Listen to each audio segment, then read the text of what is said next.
Esta conferencia comenzará a grabarse. Bien, pues vamos a dar comienzo a una nueva sesión de comentarios a conversaciones con Dios. Esta serie que hemos comenzado hace poco, estamos en el libro primero y vamos a hacer la cuarta parte del capítulo primero. Hemos hecho ya 3 partes. Los capítulos no tienen título, son largos. Y bien, por mi parte, pues los fríos han llegado de repente a Madrid y me han sorprendido agarrándome la garganta, con lo cual veremos a ver si la sesión se puede realizar o si me quedo sin voz a mitad, pero bueno, se intentará. En este capítulo primero hemos estado viendo varias cosas. La conversación, bueno, pues hace que vayan hablando entre Dios y Neil Donald Walsch de varios temas según se va pues encaminando de forma natural esa conversación. En la pasada sesión estaba comentando Dios sobre el pensamiento promotor. Es decir, le preguntaba a Neil, ¿por qué hay cosas que se piden y no se obtienen si nosotros, bueno, realmente somos seres divinos, espirituales y todo lo que pedimos deberíamos poder conseguirlo? Y le contestaba a Dios, porque realmente, aunque estáis pidiéndolo, hay un pensamiento en segundo plano en vosotros que lo está negando de alguna manera. Entonces, bueno, pues a partir de ahí se puso el ejemplo de cómo entendíamos nosotros el amor en la Tierra y derivado de nuestra forma de entender el amor, pues habíamos construido un concepto de Dios a partir del amor que estábamos aprendiendo en el mundo. Habíamos hecho un Dios semejante a un humano en cuanto a cómo entendía ese humano el amor. Pues bien, en esta cuarta parte, que vamos a continuar en el punto en el que nos quedamos, va a seguir la conversación pues un poco ahondando en este tema y, por supuesto, pues siempre con el máximo interés que tiene cualquier conversación del libro Conversaciones con Dios, sea el primero, sean los siguientes. Por lo tanto, en la página 29 del libro regular,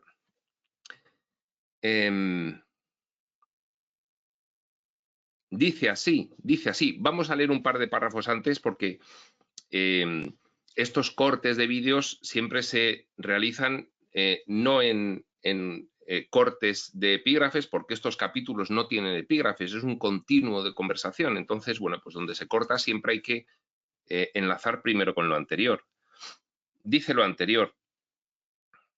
Fueron vuestros padres quienes os enseñaron, está hablando Dios, que el amor está condicionado. Habéis sentido esas condiciones muchas veces.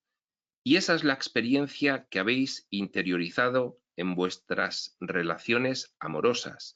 Este es pues el amor del mundo.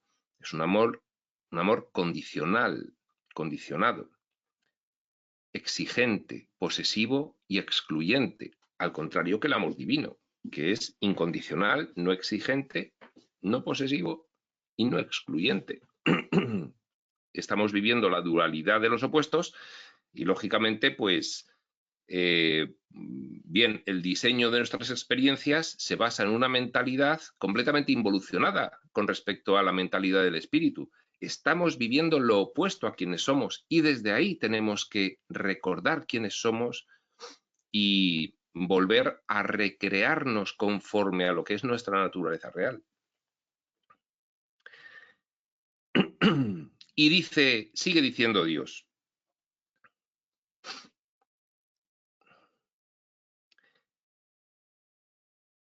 esa experiencia de amor condicionado a la que se ha referido en el párrafo que acabamos de leer, último párrafo de la pasada sesión, dice Dios, es también la experiencia que me aplicáis a mí,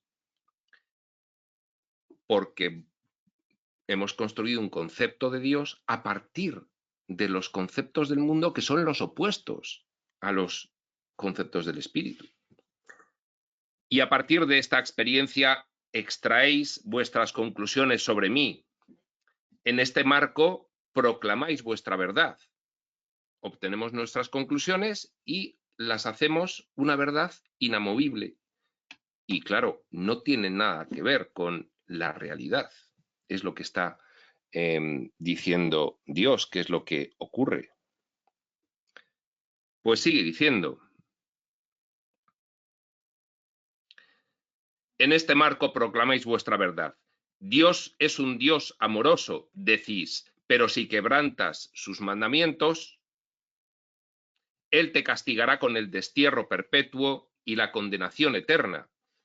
Y bien, sí, es cierto, quizás ya las religiones han modificado en la actualidad su punto de vista sobre esta cuestión un poco, pero sigue quedando, sobre todo en las generaciones de personas más mayores, esa creencia arraigada de un Dios justiciero, de un Dios enjuiciador, de un Dios que pone un baremo, que si no pasas de él, no puedes reencontrarte con él. Y entonces parece que es Dios el que nos juzga, Dios el que nos pone el baremo, y se pierde la idea de que Dios simplemente observa y todas estas experiencias son sencillamente un diseño que nosotros hemos realizado siguiendo el gran propósito que pactamos con Dios cuando decidimos realizar estas exploraciones de estas experiencias. ¿Acaso no habéis experimentado el destierro de vuestros propios padres? Decía anteriormente en la pasada sesión, Dios, vuestros padres son los que os han enseñado el amor condicional, son los que os han desalentado cuando teníais ideas descabelladas. Esto recuerda cuando Ramtha dice: lo más importante es tener un pensamiento ilimitado. No hay nadie en el mundo que deba limitar, ni tú mismo adherirte a que nadie limite tus propios pensamientos. ¿Acaso no habéis experimentado el destierro de vuestros propios padres? ¿No conocéis el dolor de su condenación? ¿Cómo entonces podríais imaginar que iba a ser distinto conmigo? Lo hemos aprendido como personajes humanos que nacen aquí con su pequeña conciencia de personaje humano, lo que le llamamos la mentecita material, y aprende un sistema de pensamiento que es el del mundo, es el llamado sistema de pensamiento del ego. Y entonces a partir de ahí construye su mitología y su cosmología y su teología y genera un concepto de Dios conforme ha aprendido generación tras generación de hijo a padre el sistema de pensamiento del ego. Construye a un Dios coherente con el sistema de pensamiento del ego. Habéis olvidado qué era ser amado sin condiciones. No recordáis la experiencia del amor de Dios. Y así tratáis de imaginar cómo debe de ser el amor de Dios basándoos en cómo veis que es el amor en el mundo. Si el amor en el mundo es así, pues el amor de Dios, por muy bueno que sea, tiene que seguir esa misma línea. Y eso es lo que hemos hecho. Y si bien insisto, ahora mismo las religiones ya van abandonando algunas esa idea. Y si bien la espiritualidad profunda se encarga de darnos conceptos completamente diferentes, esa idea de un Dios similar a los humanos está tan arraigada en nosotros que o bien la información intelectual la ponemos en práctica en nuestra vida, o bien no integramos, no comprendemos profundamente su significado y su valor. Por lo tanto, la aplicación práctica de la información espiritual es fundamental, porque si no, llega como una bonita idea que entra por un oído y sale por el otro, que es lo que en el camino de aprendizaje más frecuentemente suele ocurrir.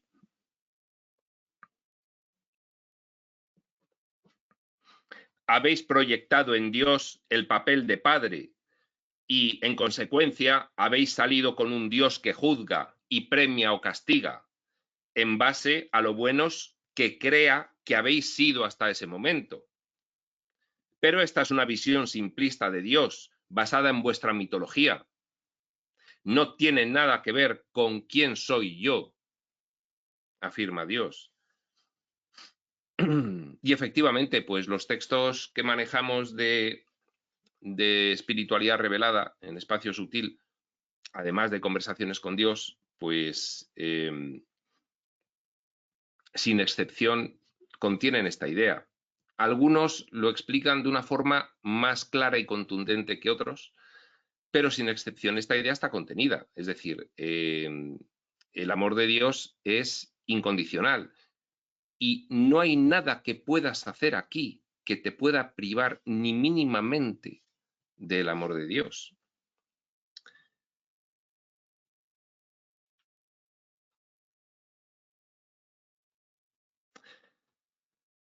Así pues, habiendo creado todo un sistema de pensamiento, el que conocemos como el sistema de pensamiento del mundo o del ego, acerca de Dios basado en la experiencia humana más que en las verdades espirituales, después creasteis toda una realidad en torno al amor.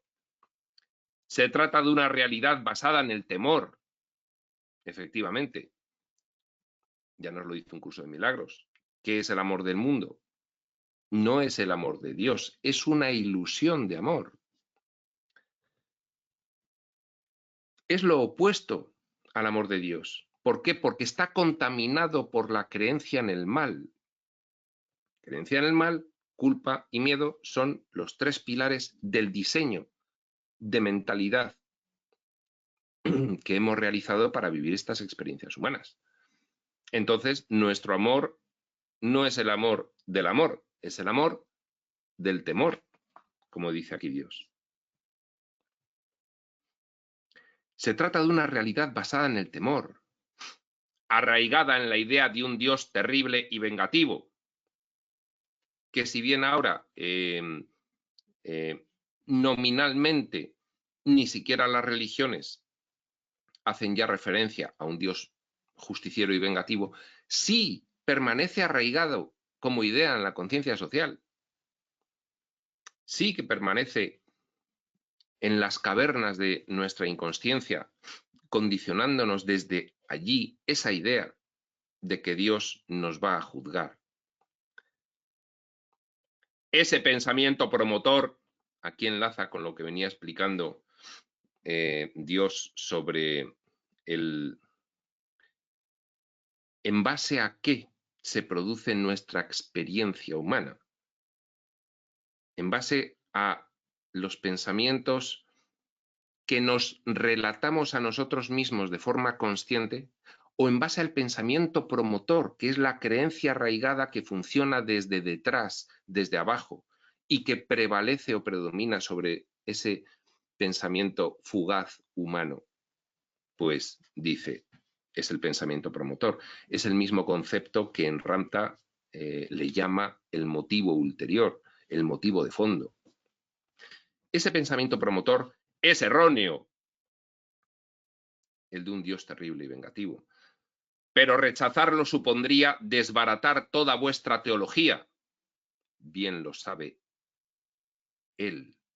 Y aunque la nueva teología que podría reemplazarla sería realmente vuestra salvación, no podéis aceptarla, puesto que la idea de un Dios al que no haya que temer, que no va a juzgar y que no tiene ningún motivo para castigar, resulta sencillamente demasiado magnífica para incluirla ni siquiera en vuestra más grandiosa noción de quién y qué es Dios.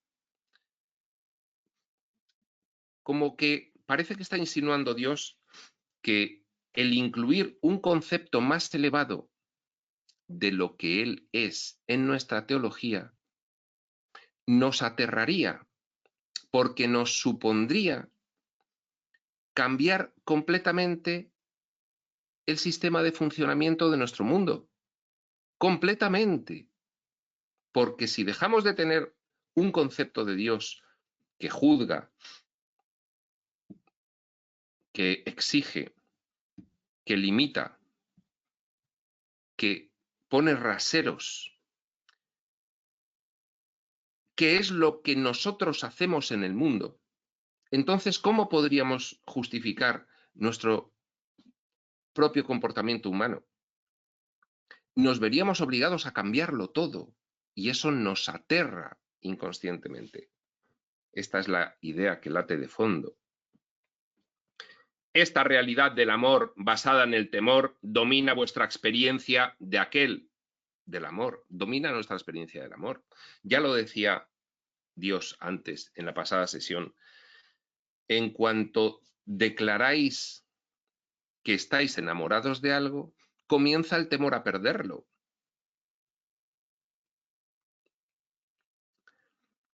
Un amor dominado por el temor.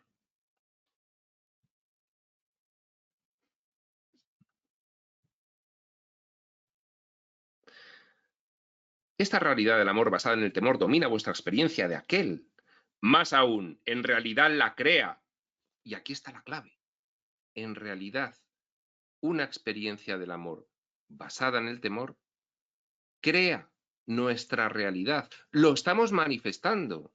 Estamos manifestando porque tú tienes una creencia. Pues, por ejemplo, la creencia en el abandono. La proyectas, generas tu realidad conforme a ella y luego además percibes el abandono conscientemente. Refuerzas la idea de abandono. Estás generando una realidad conforme al abandono. En realidad la crea, ya que no solo hace que consideréis que recibís un amor condicionado, sino también que penséis que lo dais del mismo modo. Efectivamente, establecemos las relaciones humanas, el mejor ejemplo es la relación de pareja, como un contrato. Yo te doy si tú me das, pero si me das menos de lo que te doy yo a ti, yo retiro lo que te doy. Con lo cual, estamos siempre estableciendo relaciones, esto lo explica muy bien un curso de milagros, sobre la base de la idea de sacrificio. Yo me privo de mi libertad para darte un amor exclusivo y tú haces lo mismo. Y en el momento en el que yo sienta que ya no me compensa este trato, entonces lo voy a romper, lógicamente. Claro, esto no es amor, esto es negocio. Esto es trato mercantil, realmente, disfrazado de la institución, de la pareja y del matrimonio y tal y cual. Pero no pasa de ahí. Es lo que está denunciando Dios. Por lo tanto, si pensamos que recibimos un amor condicionado, porque la otra persona ha puesto condiciones, nosotros daremos el nuestro también con condiciones. Entonces, posteriormente, ya nos vendrá, por ejemplo, Jesús en un curso de milagros o en un curso de amor y nos dirá, tenéis que entender, por ejemplo, en un curso de milagros, primera lección del Espíritu Santo, para poder tener, da todo a todos. Luego dirá Jesús más explícitamente en un curso de amor, dar y recibir es lo mismo. Cuando das, recibes. Si no te parece que cuando das, recibes, es que no estás en el sentido del amor de Dios. Haces un trato con tu pareja. Yo recibo tu amor condicionado. Por lo tanto, el mío te lo doy condicionado también. En cuanto nos parece que alguien no cumple las condiciones, retiramos ese amor. E incluso mientras negociáis y establecéis vuestras condiciones, aquí ya está reconociendo Dios el amor como negocio. Como relación de intercambio. E incluso mientras negociáis y establecéis vuestras condiciones, una parte de vosotros sabe que eso no es realmente el amor. Claro que lo sabemos en lo profundo, pero pretendemos no perder nuestra posición frente a otro que compite con nosotros, incluso cuando es tu pareja, ¿cómo vas a ceder y ponerte en un lugar desventajoso? No, no, no, mantente ahí en la posición en la que puedas hacer valer tu, en fin, predominio en un momento dado. Pero una parte de nosotros sabe que eso no es realmente amor. Aún así, parecéis incapaces de cambiar la manera de dispensarlo. No, porque es amor basado en el temor. Cuando hay amor basado en el temor, es una ilusión de amor, no tiene nada que ver con el amor. Y el temor es lo que, en fin, nos priva de conocer realmente quiénes somos. El temor es lo opuesto al espíritu, en todos los sentidos, en todos. Con lo cual, pues mientras estemos dominados por el temor, pareceremos incapaces de cambiar la manera de dispensar el amor. Fíjate que utiliza el verbo dispensar, que ya es bastante indicativo.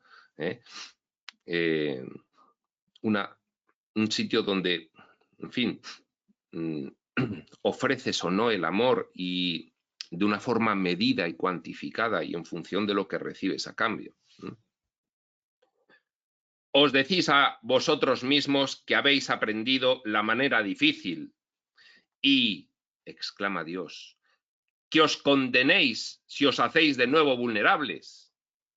Ya una vez tuve una experiencia de pareja en la cual pues todo aquello fue mentira y sufrí muchísimo y entonces no volverá a ocurrir, como, en fin, en la película titulada en español Lo que el viento se llevó, que decía, no volveré a pasar hambre, pues no volveré a consentir tener un desengaño amoroso y entonces ya nunca más voy a ofrecer el amor libremente y naturalmente, voy a contenerlo limitado para que en caso de desengaño minimizar el sufrimiento.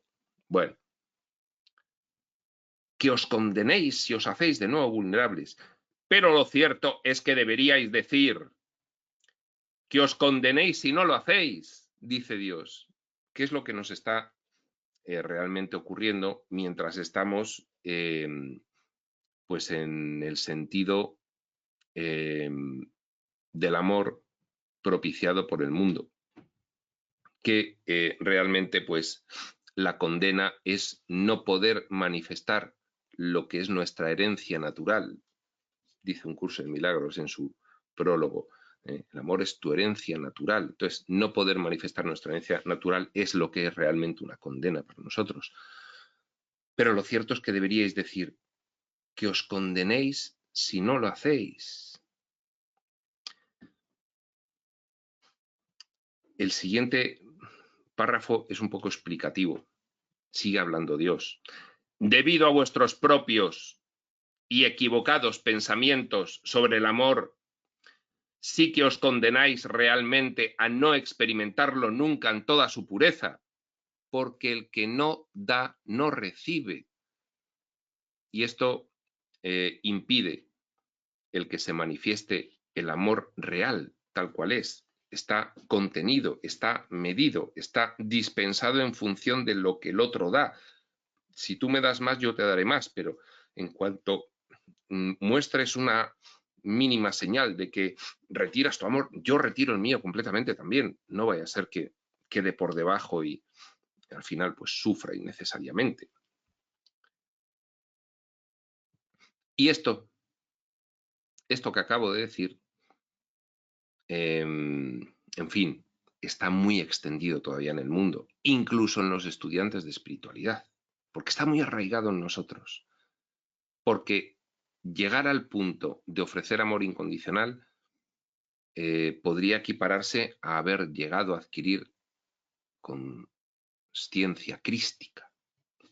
Y eso, pues bien, en nuestro pequeño esquema de cómo es la evolución espiritual, lo tenemos como al final del periodo de aprendizaje y lo vamos posponiendo. Como ya llegará. Debido a vuestros propios y equivocados pensamientos sobre el amor, sí que os condenáis realmente a no experimentarlo nunca en toda su pureza. Del mismo modo, os condenáis a no conocerme nunca como realmente soy, lo cual, sinceramente, pues es una lástima.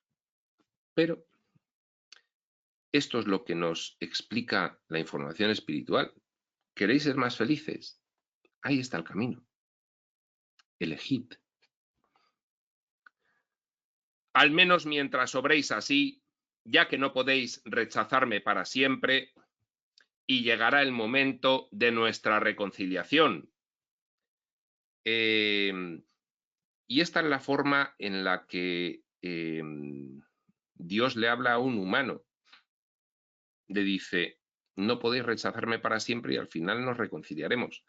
Claro, Dios es perfectamente sabedor de otra información que tenemos avanzada, bastante avanzada, información espiritual, que nos dice, en fin, es que no cabe otra posibilidad que el que al final la mayoría de los personajes acabe decidiendo reconocer su naturaleza real. Porque, en fin, aunque hay libertad, libre albedrío, en todos los niveles de realidad, y nos dice Libre Durantia, sí, hay personajes que pueden decidir, en fin, pues no evolucionar. Pero ¿qué ocurre? Que ese personaje, de entre una infinidad de personajes, decide con respecto a su libre albedrío no evolucionar, pero lo que somos es el total árbol de la conciencia, no uno de los infinitos personajes hojitas de ese gran árbol de la conciencia. Y el gran árbol de la conciencia no puede no reconciliarse con Dios, no puede no hacerlo, porque en algún nivel está completamente reconciliado con Él y nunca dejó de estarlo. Claro, eso, en fin, es información que cuando se manejan muchos textos de espiritualidad profunda, pues empezando por un curso de milagros y, en fin, Seth, Ramtha, cualquiera, Quirión, Tobías, son ideas que quedan bastante claras, ¿no? Y entonces esta es la maravilla de poder armonizar cada texto con los demás, que no tenemos que esperar a que se nos transmita una información al final de un libro, porque en otros libros ya nos la han dado, con lo cual esto permite que vayamos integrando unas ideas con las otras y comprendiéndolo todo, pues de una forma mucho más rápida y sencilla. Cualquier acción emprendida por los seres humanos se basa en el amor o en el temor, algo que, por supuesto, nos recalcan todos los demás textos. Un curso de milagros fundamentalmente. Solo hay dos emociones, la emoción de amor y la emoción de miedo. Por tanto, las decisiones se basan en el amor o en el temor. Y no simplemente las que afectan a las relaciones. Las decisiones relativas a los negocios, la industria, la política, la religión, la educación de vuestros jóvenes, la política social de vuestras naciones, los objetivos económicos de vuestra sociedad. Las decisiones que implican guerra, paz, ataque, defensa, agresión, sometimiento, las determinaciones de codiciar o regalar, de ahorrar o compartir, de unir o dividir. 2 puntos. Cualquier decisión libre que toméis se deriva de uno de los dos únicos pensamientos posibles que existen. 2 puntos de nuevo. Un pensamiento de amor o un pensamiento de temor. Y este elenco de aspectos de la vida a los que nos recuerda Dios que es aplicable el poder decidir con amor y con temor. Cualquiera puede hacer ahora mismo una pequeña reflexión. ¿Con base en qué se toman la mayoría de las decisiones en el mundo aún?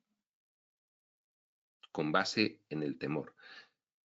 Esto es importante reconocerlo, porque hay otra cuestión que es común a todos los textos revelados. Y es que nos dicen, os queda margen de mejora, os queda trecho por recorrer a la civilización humana en su estado actual. Ahora las revelaciones más modernas ya nos dicen claramente, estáis en un salto de conciencia, estáis en un escalón en la escalera evolutiva de la civilización humana. Estáis en un momento de grandísima oportunidad de progreso espiritual, todo aquel que quiera. Pero hay que reconocer que hay margen de mejora. Conversaciones con Dios, además, es un texto en el que Dios no va a ponerse paños calientes a la hora de hablar de temas en los que generalmente los textos espirituales no entran. Temas prácticos, políticos, económicos, empresariales, sociales. Va a hablar de todo y con una coherencia con respecto a la información espiritual, como no puede ser de otra forma, máxima, en fin, para los que consideremos la completa legitimidad de esta información que viene de conversaciones con Dios, por supuesto.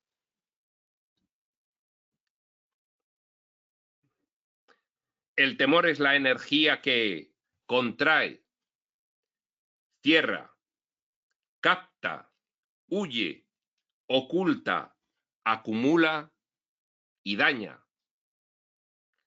El amor es la energía que expande, abre, emite, permanece, revela, comparte y sana. Para que nos quede claro, qué es el temor y qué es el amor, qué implican, y para que nos queden claras las consecuencias de que las decisiones humanas tomadas en todos estos campos que ha dicho antes Dios, en todo este elenco de aspectos de la experiencia humana, pueden desembocar en unas cosas o en otras. El temor cubre nuestros cuerpos de ropa. El amor nos permite permanecer desnudos. Literal. Habrá un momento en que Dios hable de este tema. Literal. De, en fin, las vergüenzas, los pudores. El temor se aferra a todo lo que tenemos. El amor lo regala. El temor prohíbe. El amor quiere. El temor agarra. El amor deja ir. Esta es muy buena. Efectos de relaciones. El temor duele. El amor alivia. El temor ataca. El amor repara o sana. Cualquier pensamiento, palabra o acto humano se basa en una emoción o en la otra. No tenéis más elección al respecto, puesto que no existe nada más entre lo que elegir. Pero tenéis libre albedrío respecto a cuál de las dos escoger. Libre albedrío, en tiempo real, en todo momento, en todo nivel de realidad. Este es el planeta del libre albedrío, dicen algunos como Crión y Tobías. Este es el planeta del libre albedrío. Por lo tanto, podemos elegir entre el amor o el miedo. No tenemos otra elección. Y aquí hay un concepto que se deriva de este párrafo tal cual está expresado por Dios. No tenéis más elección al respecto, puesto que no existe nada más entre lo que elegir. ¿Y qué quiere decir esto? Ya nos lo decía Jesús en un curso de milagros. Y nos lo está recordando Dios. Todo lo que no es amor perfecto es miedo. Son completamente complementarios y no se mezclan. Quiere decirse que mientras hay algo de miedo, no hay amor perfecto. Mientras hay algo de miedo, por lo tanto, hay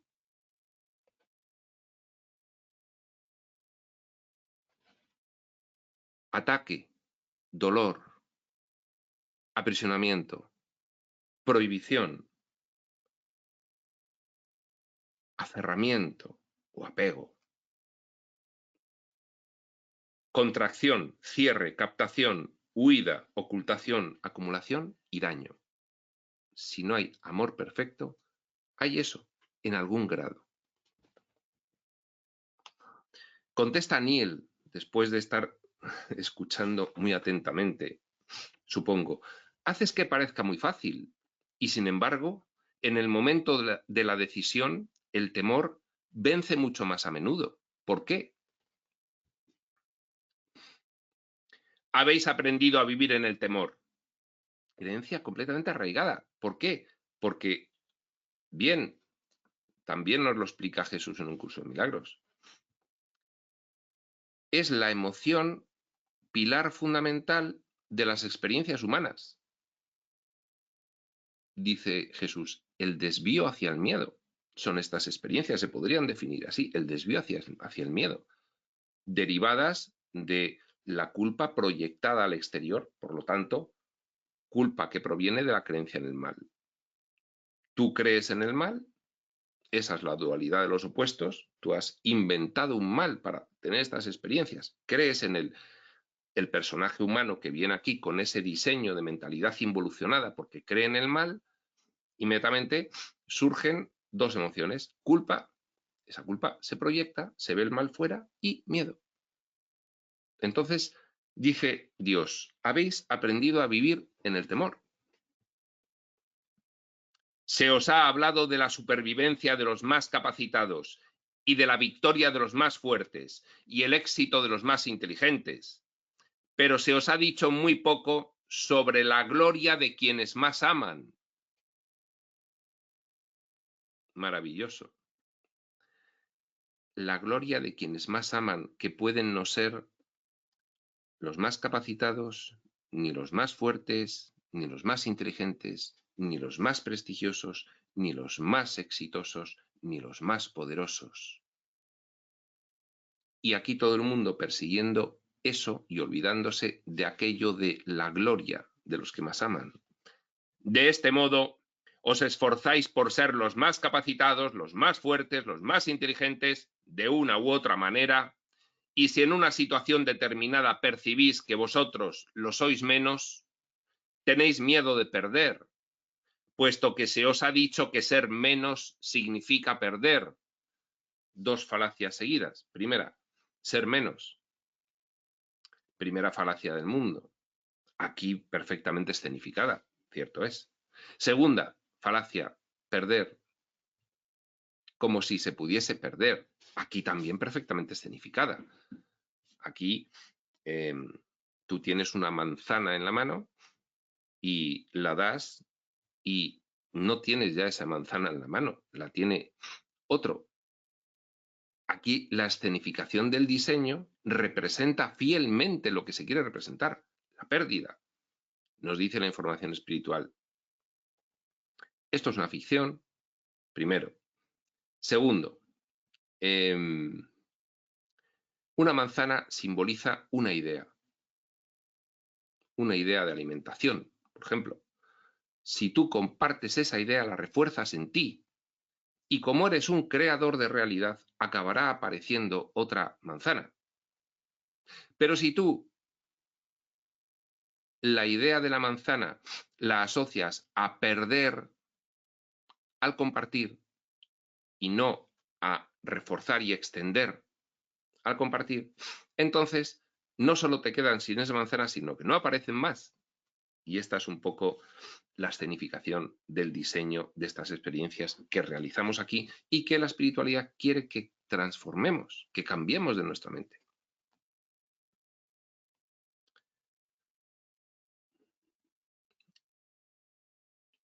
Tenéis miedo de perder, puesto que se os ha dicho que ser menos significa perder. Así, evidentemente, elegís la acción promovida por el temor. Me quedo con la manzana, porque creo que entregarla es perder y por tanto no sobrevivir, porque se me ha olvidado que soy un creador de realidad. Y si doy la manzana con una motivación pura y pensando en que soy abundante y pensando que compartir es extender y reforzar, entonces aparecerán 2 manzanas. Pero eso, si lo olvido, al entregar la manzana lo asocio a perder y no aparecen más, porque creo esa realidad. Así, evidentemente, elegís la acción promovida por el temor, porque eso es lo que os han enseñado. Pero yo os enseño esto. 2 puntos. Cuando escojáis la acción promovida por el amor, entonces haréis algo más que sobrevivir. Haréis algo más que vencer. Haréis algo más que tener éxito. Entonces experimentaréis plenamente la gloria de quienes realmente sois y quienes podéis ser. Así es. Maravilloso. Para hacer esto, debéis dejar de lado las enseñanzas de vuestros bienintencionados, aunque mal informados, profesores mundanos, padres, profesores, generación a generación, generación a generación, miles de generaciones transmitiendo la misma información basada en el temor. Llega un momento en que el personaje humano está preparado para recibir una información más elevada. Aquí está la información. Pues bien, podemos elegir, podemos elegir.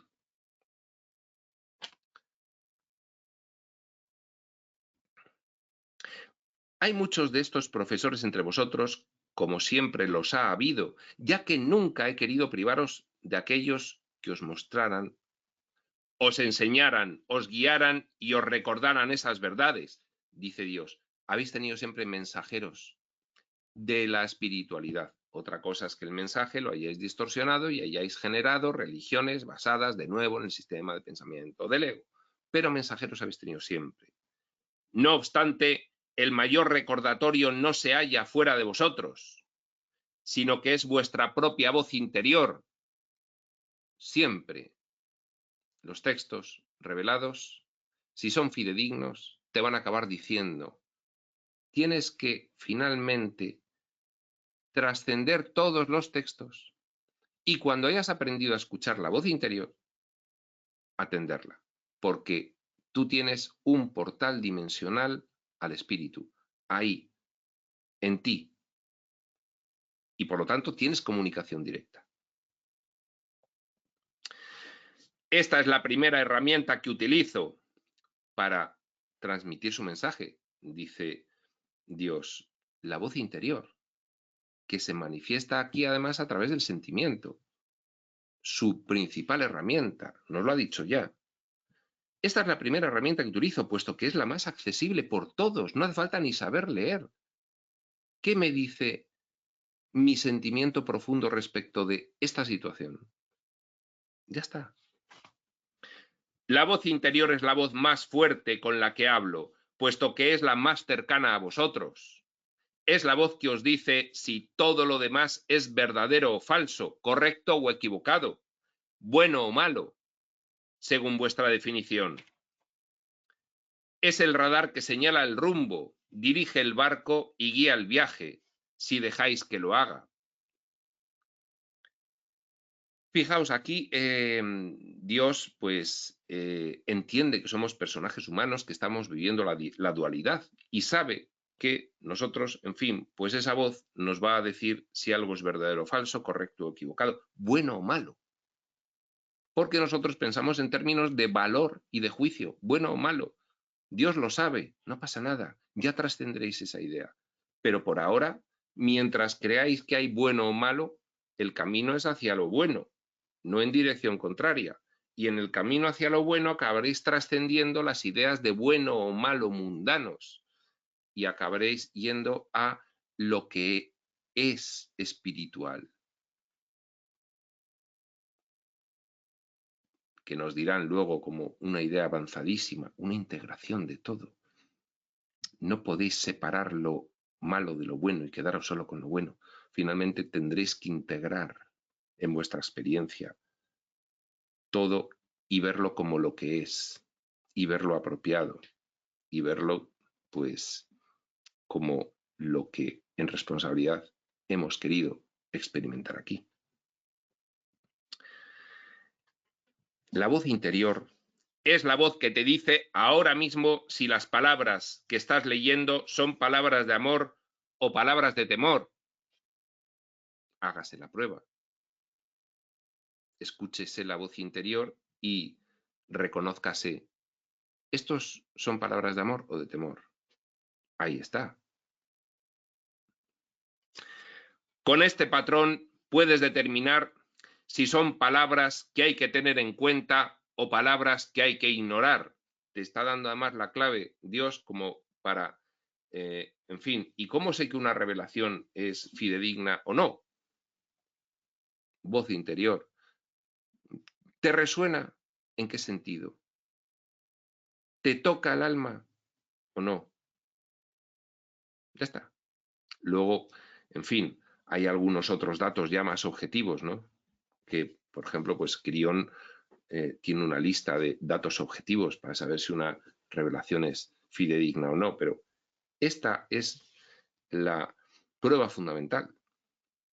Y lo vamos a dejar aquí. Vamos a aprovechar que vuelve a preguntar Neil y que, en fin, pues nosotros llevamos ya un tiempo más que recomendable para estas grabaciones. Por lo tanto, comienza preguntando Neil, dices que si yo elijo siempre la acción impulsada por el amor, entonces experimentaré plenamente la gloria de quién soy y quién puedo ser.